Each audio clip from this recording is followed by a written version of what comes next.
کہ اس سال آج کل کے حساب سے فدیے کی رقم کیا ہوگی، فطرانے کی کیا ہوگی،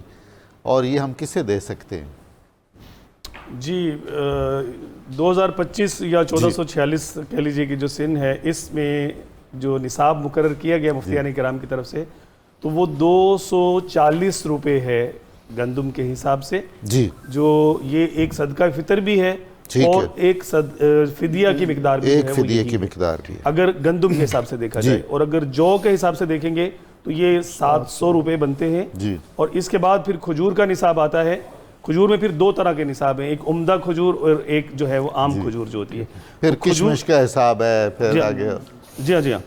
تو کھجور کے اعتبار سے جو ہے وہ 2400 روپے بنتا ہے عمومی کھجور کے اعتبار سے، اور اگر اجوا کھجور کے اعتبار سے دیکھیں تو پھر 19,000 روپے بنتا ہے جو جی ایک فدیہ اپنے حسب استطاعت دینا چاہیے، اور یہ ایک اللہ کے راستے میں دینا ہے، اور خاص طور پہ رمضان میں تو اجر جو ہے وہ آپ دیکھیں کہ بڑا حقیقی معنی میں تعمیل بھی تبھی ہوگی جی بالکل ایسی ہے۔ اور اسی طرح کشمش جو ہے اس کے حساب سے بھی بنتا ہے تو وہ 6,000 روپے بنتا ہے۔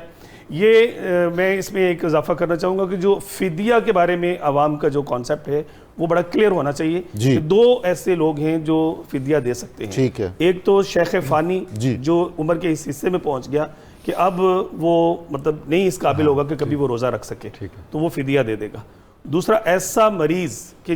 جس کو طبیب نے یہ کہہ دیا کہ اب یہ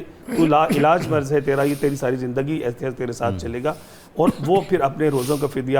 رمضان شروع ہوتے ہی دے سکتا ہے، دوران رمضان دے سکتا ہے، کسی مطلب کہہ لیجئے کہ 2 4 6 لوگوں کو بانٹ کر بھی دے سکتا ہے، یا پھر مطلب بائی پارٹ بھی دے سکتا ہے، جیسے 10 کا دے دے پھر 10 کا دے دے۔ لیکن اس میں ایک ساتھ اور مسئلہ بھی ہے کہ اگر یہ کسی وقت میں اس قابل ہو گیا کہ یہ روزہ رکھ سکے موسم کے اعتبار سے، اپنی طبیعت کے اعتبار سے، تو پھر وہ حکم جو اس نے فدیہ دیا ہوگا وہ اس پر سے ساقط ہو جائے گا، اور روزے کی فرضیت اس پر لوٹ آئے گی۔ پھر اس سے روزہ رکھنا ہوگا، اور جو فدیہ یہ دے چکے ہوں گے وہ صدقہ ہو جائے گا۔ ٹھیک ہے، لیکن صحت بحال ہونے کے روزہ رکھنا ضروری ہے، ضروری ہے صحت، بلکہ صوموا تصحوا کا حکم ہے، روزہ رکھو صحت یاب ہو جاؤ گے۔ سبحان اللہ سبحان اللہ، کیا بات ہے، کیا حسن ہے شریعت کا اور اللہ اور اس رسول کے احکام کا۔ اچھا علامہ ہاشمی صاحب، جب ہم حضرت